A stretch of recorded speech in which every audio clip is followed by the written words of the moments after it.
Everyone knows what's on his belt. 4 lightsabers, sometimes more, fanned out like a hunter's pelts, each one taken off a Jedi who didn't walk away. That's the image. The cape, the cough, the cold yellow eyes, and that grim little collection of stolen blades. General Grievous, the Jedi killer who turned the galaxy's noblest weapon into a trophy rack. But here's the thing nobody tells you. He isn't just the one holding the trophies. He is one. Pull at that idea for a second, because it goes somewhere strange. We tend to think of Grievous as a kind of predator that arrived fully formed. A droid general who hates the Jedi, hunts them for sport, and keeps their sabers as souvenirs. Tidy, menacing, marketable, and almost completely wrong about what he actually is underneath the metal. Because under the duranium plating, behind the snarl, there's something keeping that body alive that has nothing to do with machinery. It's organic, it's borrowed.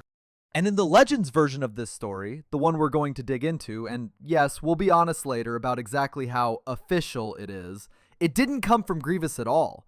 It came out of a corpse Count Dooku kept on ice for years. A Jedi's corpse. That first lightsaber he ever carried, before the famous collection, before any of the trophies, it didn't belong to some anonymous knight he cut down on a battlefield. It belonged to a specific man, a Jedi Master, one of the most quietly important people in the entire Clone Wars, and a name most casual fans can barely place, even though the whole war turns on him. So when you look at that belt full of dead men's weapons, understand that the most significant dead Jedi Grievous ever touched isn't hanging off his hip. He's running through his veins. Before the cough, before the cape, before any of it, there was a man walking toward a shuttle on a dying world, and people were treating him like the last hope they had. His name was Qymaen Sheelal, Kaleesh, born on Kaleesh, a hot, hard planet that most of the galaxy never thought about twice. And if you'd met him then, you would not have seen a monster, you'd have seen a war hero, closer to a living god, honestly, in the eyes of his own people. This is where the primary source matters, so let me name it. Almost everything we know about who Grievous was comes from a 14-page comic called The Eyes of Revolution, written and drawn by Warren Fu, published in the Dark Horse anthology Star Wars Visionaries in 2005. Fu actually designed Grievous in the first place, so this isn't some random tie-in writer riffing on the character. It's the guy who built him, going back to explain where the rage came from. There's even a small grace note buried in the art. Fu drew his own face onto another Jedi in that comic as an inside joke. Hold that detail, it comes back. So, Kaleesh.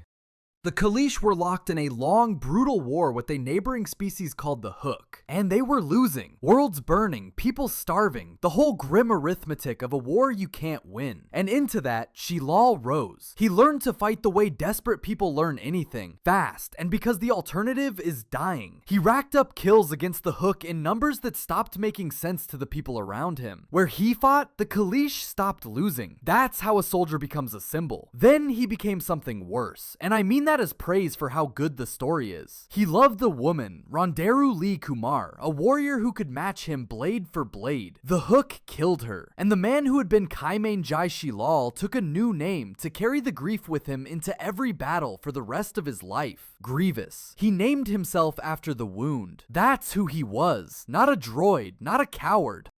A grieving general who'd buried the person he loved and kept fighting anyway, because his people had no one else. Remember that, because the galaxy is about to take this man, this specific, furious, half-broken man, and feed him into a machine. He boards a shuttle, the Martyr, fitting name, though he doesn't know it yet. And somewhere out past the hull, behind a pair of electro-binoculars, someone is already watching him climb aboard, waiting for the exact moment to make the hope of an entire species disappear in a single flash of light.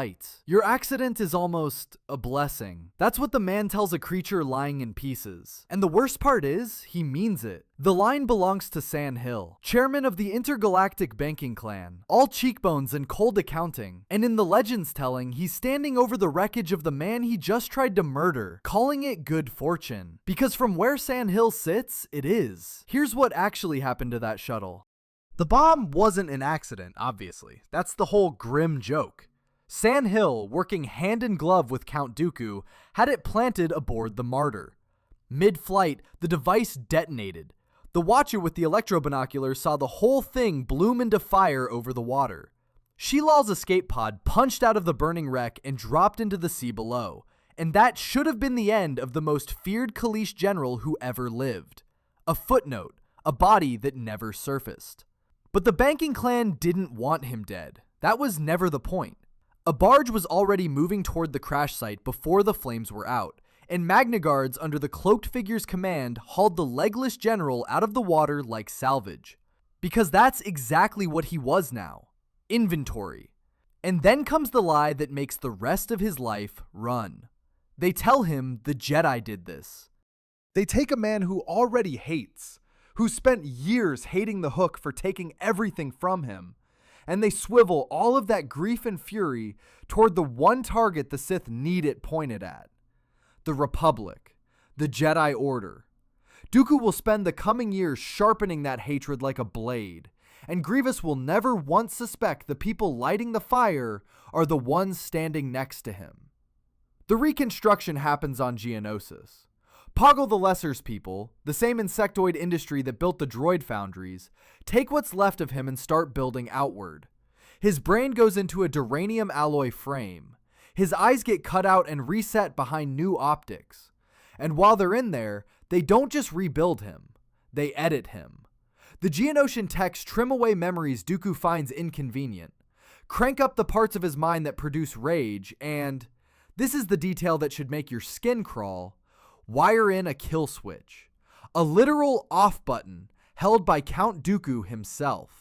The galaxy's most terrifying general spends his entire career one button press away from shutdown and never knows it. So that's the plan, fully laid out. Bomb the man, lie to the man, rebuild the man into a weapon that hates on command and dies the instant he stops being useful. Except there's a problem, and it's a big one. None of that surgery matters if the patient doesn't survive the trip. Right now, before a single implant goes in, the thing on that table is a torso and a head and not much else, and it is bleeding out. Geonosis is hours away. So what exactly do you pump into a dying body to keep it from quitting before you finish turning it into your soldier? Dooku already knew. He'd been keeping the answer frozen for years. The thing that kept him on this side of death wasn't a machine or a drug or a Bacta tank. It was blood, pumped out of another body and into his. And the body it came from belonged to a Jedi who'd been dead for years.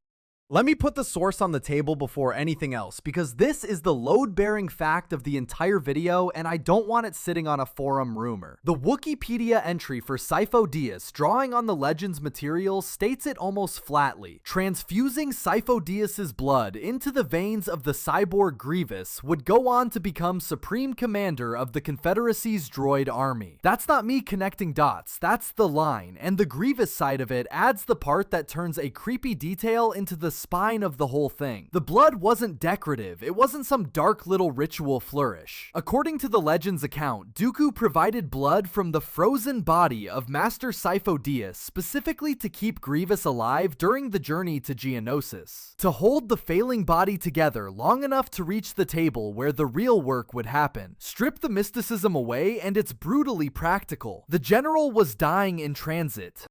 The transfusion was the IV line. Without it, he never makes it to the surgery that makes him Grievous at all. Sit with the shape of that. Every Jedi he ever hunted, every blade he ever pried off a dying knight, every duel, the whole monstrous career. None of it happens if a dead Jedi isn't pumped into him first to stop him quitting on the way there. The Jedi killer's life support is a Jedi. And here's where Dooku's behavior starts to look less like strategy and more like something he'd never admit to. He didn't grab a blood bank or drain some random Force user or use a clone. Kamino was right there, churning out bodies by the vat. He went and got this one, specifically. The records have him peeling off from the operation entirely, traveling all the way to his own homeworld of Sereno to retrieve one more important component, as the story puts it. A man does not make a personal detour to a private stronghold for a bag of generic plasma. So why this corpse?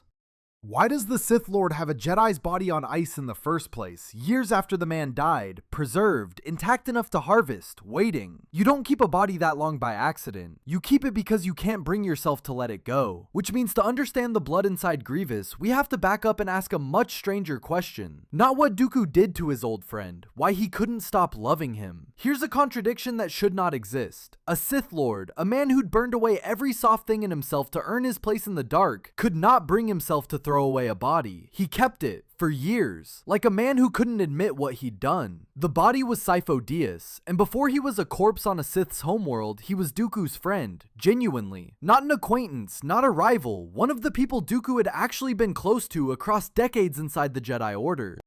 Canon fills in who Sifo-Dyas was, and it's worth knowing because the galaxy's whole war rests on this one mild, anxious man, a Jedi Master, a seat on the High Council, and gifted, unusually so, in the rarest, most unsettling Jedi talent of all, foresight. Sifo-Dyas could feel the future coming, and what he felt was darkness, war, catastrophe rolling toward the Republic. He kept saying so, and the Council kept not listening, the way institutions never listen to the one person who turns out to be right. So he did something about it himself, quietly, off the books, but we'll come back to that, because it's the detonator for the second half of this whole story. What matters here is how he died, and canon gave us this in detail in the Clone Wars episode The Lost One. Dooku killed him, his friend, lured into a trap tied up with the Pike Syndicate in the moon of Obadiah, struck down by the man he trusted.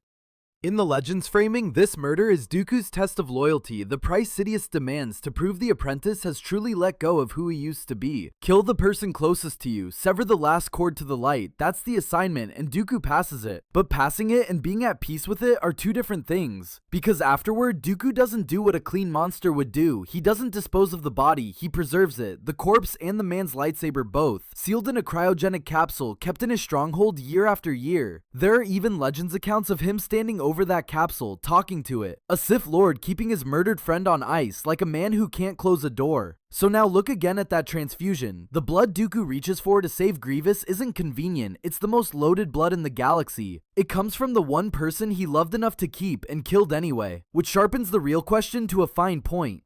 Of all the donors he could have chosen, why one whose every drop was rich with something most bodies don't carry?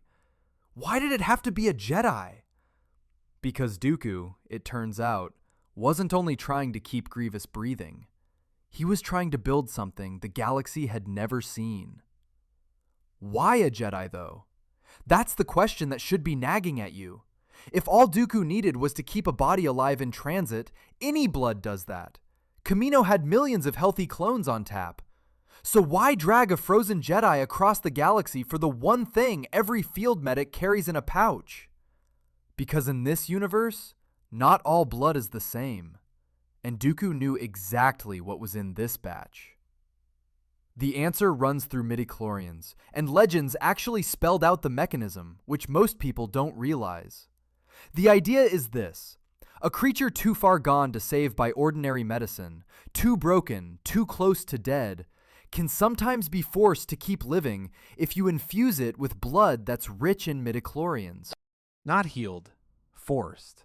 The body that should stop simply doesn't. And the canonical example the source reaches for to illustrate this isn't some obscure side character. It's Grievous. He's the textbook case. The reference for the rule is the man we're talking about. That reframes the whole transfusion. It wasn't superstition, and it wasn't sentiment. It was Dooku using a specific, known property of force-rich blood as a life support system. Sifo-Dyas wasn't a Jedi who happened to be on hand. He was a Jedi because that's what the procedure required. A warrior's blood keeps a wounded man comfortable. A Jedi's blood keeps a dead man breathing. That's the difference, and Dooku was counting on it. But, and here's the catch the same source is careful to nail down, that flood of midichlorians does exactly one thing and nothing more. It keeps the body alive. It does not hand over the donor's connection to the Force, not a spark of it. You can fill a man to the brim with the blood of a Force sensitive and he will not wake up able to touch the Force any more than you'd inherit someone's memories from a transfusion. The midichlorians keep the meat running, the power stays with the dead, and you can feel Dooku running right up against that wall. Because the thing about a man like Dooku is that keep him alive was never going to be the whole ambition. He had a half-dead warlord on the table, the blood of a Force prodigy going into his veins, and a galaxy about to go to war. Of course the thought formed, of course he reached for more. He didn't just want Grievous to survive the trip, he wanted to find out if he could make him something the Jedi would never see coming, and he was about to learn the hard way exactly where the line was. Why a Jedi though? That's the question that should be nagging at you. If all Dooku needed was to keep a body alive in transit, any blood does that. Kamino had millions of healthy clones on tap, so why drag a frozen Jedi across the galaxy for the one thing every field medic carries in a pouch? Because in this universe, not all blood is the same, and Dooku knew exactly what was in this batch. The answer runs through midichlorians, and Legends actually spelled out the mechanism, which most people don't realize. The idea is this: a creature too far gone to save by ordinary medicine, too broken, too close to dead, can sometimes be forced to keep living if you infuse it with blood that's rich in midichlorians. Not healed, forced. The body that should stop simply doesn't. And the canonical example the source reaches for to illustrate this isn't some obscure side character. It's Grievous. He's the textbook case. The reference for the rule is the man we're talking about. That reframes the whole transfusion. It wasn't superstition, and it wasn't sentiment. It was Dooku using a specific, known property of Force-rich blood as a life support system. Sifo-Dyas wasn't a Jedi who happened to be on hand. He was a Jedi because that's what the procedure required. A warrior's blood keeps a wounded man comfortable. A Jedi's blood keeps a dead man breathing. That's the difference, and Dooku was counting on it. But, and here's the catch the same source is careful to nail down, that flood of midichlorians does exactly one thing and nothing more. It keeps the body alive. It does not hand over the donor's connection to the Force, not a spark of it. You can fill a man to the brim with the blood of a Force sensitive and he will not wake up able to touch the Force, any more than you'd inherit someone's memories from a transfusion. The midichlorians keep the meat running. The power stays with the dead.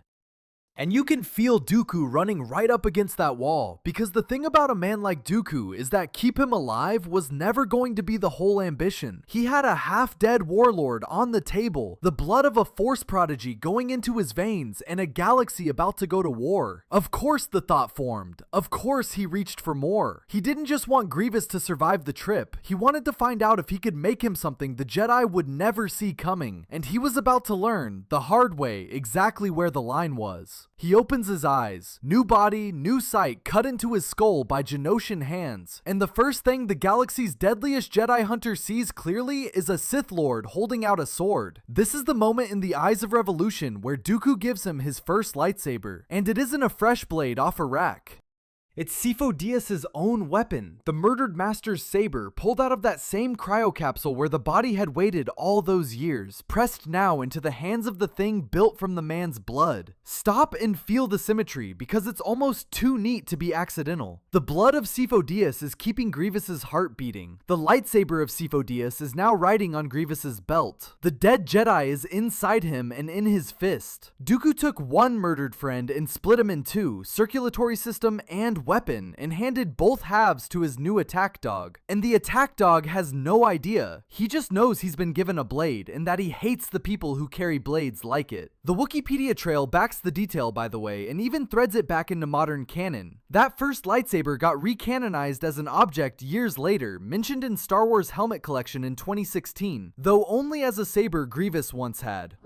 The part where it belonged to Sifo-Dyas stays strictly Legends. We'll get to that divide and how much it matters very soon. But the comic gives us one more beat, and it's the one that tells you who Grievous actually is under the plating. Dooku looks at this thing he's built, this brilliant, rebuilt, blood-transfused weapon, and he calls him a droid. Casually, dismissively, a tool reporting for duty, and Sheelal detonates. He flies into a rage and turns on his own IG-100 Magna Guards, the bodyguards built to imitate the comrades he lost, and tears them apart. One of them, damaged, keeps looping the same question, what's wrong, while he destroys it. Look at what that is. His first real act in his new body isn't hunting a Jedi. It isn't loyalty to Dooku.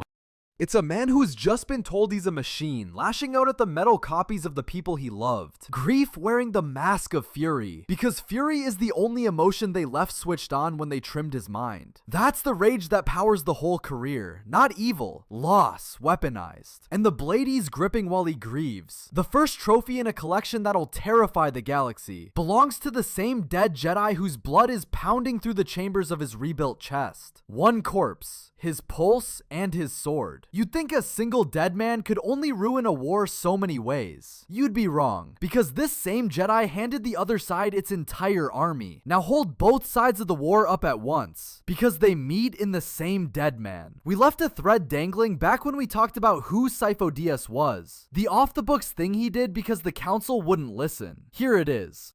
Convinced that war was coming and that the Republic would be defenseless when it arrived, Sifo-Dyas went to Kamino, in secret, without authorization, and ordered an army. A clone army. The army. The hundreds of thousands of soldiers in white armor who fight, bleed, and die for the Republic across all 3 years of the Clone Wars. That order traces back to one anxious Jedi who couldn't get anyone to take his nightmares seriously. That's canon, by the way. Rock solid.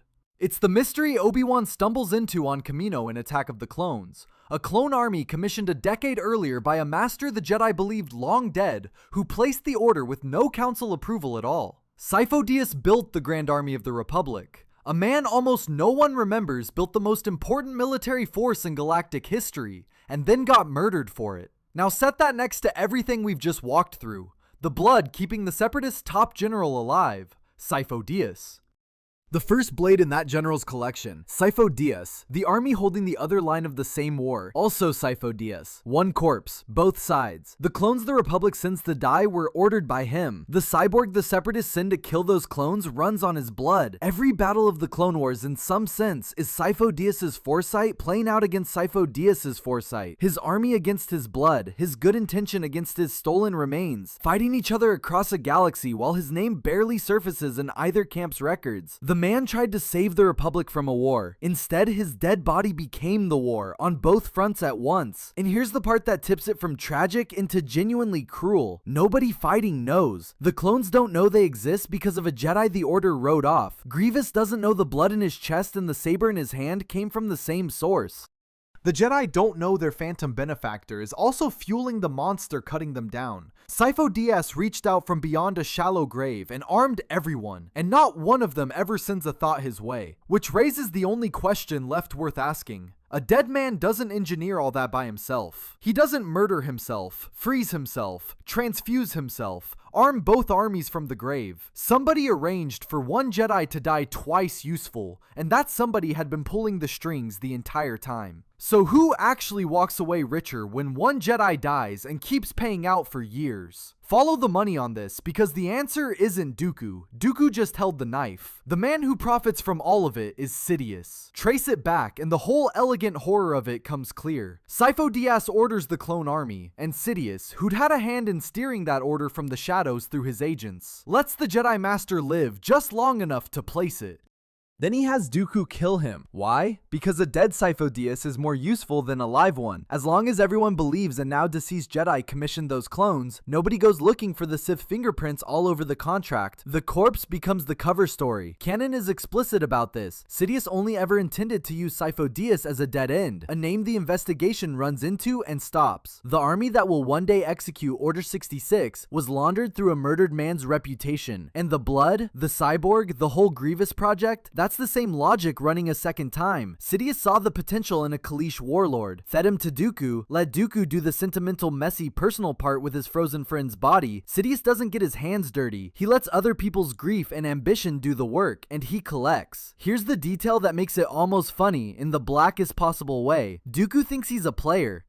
He murders his friend, he builds the general, he keeps the body, he runs the war. And he is, the entire time, exactly as disposable as Grievous. The plan was always to let Dooku take the fall for the Separatist atrocities and then quietly remove him, which is precisely what happens when a young man named Anakin runs a lightsaber through him over Coruscant on Palpatine's orders. The puppeteer killed the puppet who thought he was a puppeteer, who'd killed a friend to prove he wasn't a puppet. It's puppets all the way down, and only one man is ever holding the strings.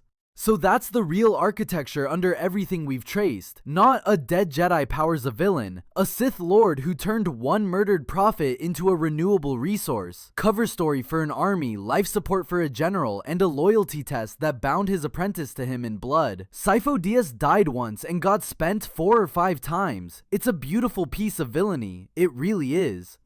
There's just one uncomfortable thing I've been putting off telling you. Almost none of the part that makes this story sing, the blood, the frozen body, the saber, the whole Grievous half of it, officially happened. Now the part I owe you, because I'd rather you hear it from me than catch me on it. Pretty much everything I just spent 10 chapters building, the transfusion, the frozen body, the dead Jedi saber, all of it, is by the official ledger something that never took place. Here's the line, and it matters. In 2014, after Disney bought Lucasfilm, the old expanded universe got rebranded as Legends and declared non-canon. The Eyes of Revolution, the 2005 comic where all of this lives, fell on the wrong side of that wall. So when I say Sifo-Dyas' blood keeps Grievous alive, I'm telling you what's true in Legends. A real, published, intended by his creator origin, but not what current canon affirms. I flagged this at the very top for a reason.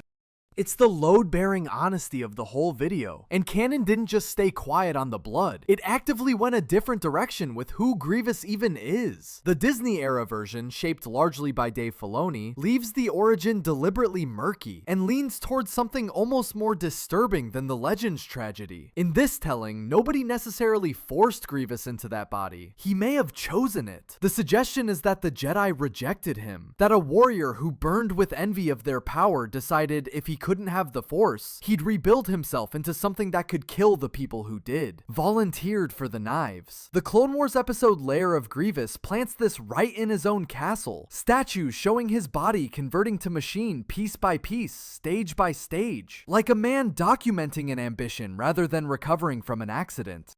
The shuttle crash itself did get pulled back into canon. It's referenced in a 2014 reference book, but canon hedges even there, openly unsure whether the crash truly forced his transformation or whether he was already turning himself into a cyborg by choice and the wreck just sped it along. And the conspiracy? San Hill, Poggle, and Dooku scheming to bomb and rebuild him? There was a trading card that implied it, and Lucasfilm's own Pablo Hidalgo waved it off as an outdated reference to the Legends backstory, officially scrubbed. The neat machine I showed you, the engineered crash, the harvested friend, the loyalty test in blood. Canon took it apart and left the pieces ambiguous. So which version is real? The tragic puppet built from a murdered prophet, or the proud man who cut himself into a monster out of spite? That's not a cop-out question.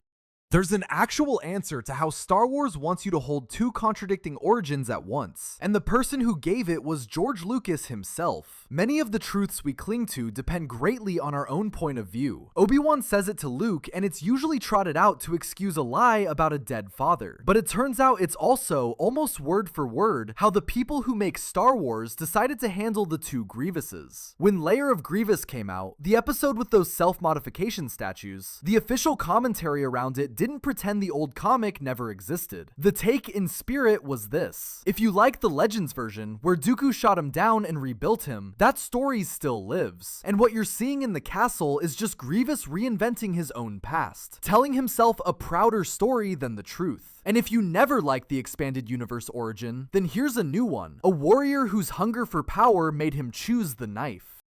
Lucas's own framing was that both readings hold. Grievous was a great Kaleesh warrior in both. He was rebuilt into a monster in both. What changes is only the why, and the why depends on which truth you're willing to cling to. I find that genuinely elegant, and I'll admit I don't fully love how convenient it is, both at once. But it's also the only honest place to land, because the two origins aren't really competing for the same job. They're competing for your sympathy. The canon version gives you a villain you can look down on. A jealous man who wanted what the Jedi had, couldn't earn it, and butchered himself out of spite. And then, fittingly, spends Revenge of the Sith coughing and fleeing and getting shot to death by Obi-Wan. Pathetic on purpose. A cautionary tale about envy. The Legends version gives you something far worse to sit with.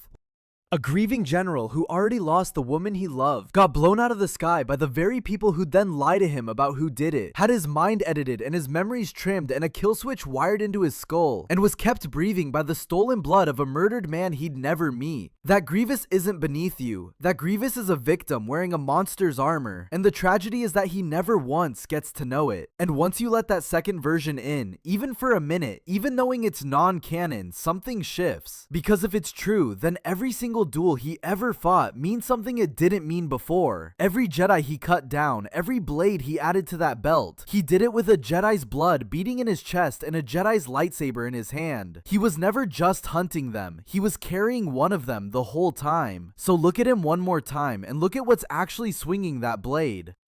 Every time Grievous raised the lightsaber against the Jedi, a Jedi's blood was moving through him to make the swing possible. The hunter ran on his prey. The thing that kept his heart beating long enough to kill them came out of one of their own. A man who'd spent his life on the same side as the people now dying at the end of that stolen saber. There's no version of this where it isn't grotesque, and in the legend's telling, it's grotesque on every level at once. Biological, symbolic, personal, and the cruelest stroke is the silence at the center of it. He never knew. Grievous went to his death over Utapau, coughing, cornered, shot through that synth-skin gut sack by Obi-Wan, still not knowing whose blood he carried, still resenting a force power he'd come a fraction of a number from having, still believing the Jedi were the ones who'd ruined him. The man built from a murdered prophet died as ignorant of his own making as the day they pulled him out of the water. Dooku made sure of that.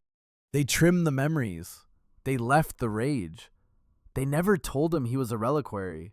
Which brings it back, finally, to Dooku. Because he's the one who has to live knowing all of it. He killed the friend, he kept the body, he drained it to save the warlord, handed over the dead man's sword, and then spent the war watching his old friend's blood do murder in a stranger's chest. Every time Grievous reported in, Dooku was looking at what was left of Sifo-Dyas walking around in someone else's ruin. That's not a man who got away clean. That's a man who turned the person he loved into a weapon and had to salute it.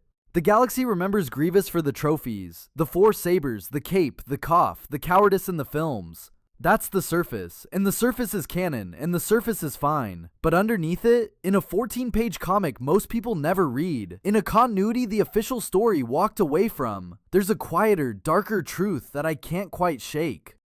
The most feared Jedi-hunter who ever lived was kept alive by a Jedi, armed with a Jedi's blade, built on the bones of the same man who, from his own shallow grave, handed the Republic the army that fought the war. One dead Jedi, both sides of it, and a monster who spent his whole life hunting the very people he was secretly made of, never once feeling the ghost in the machine. That's the dead Jedi inside General Grievous.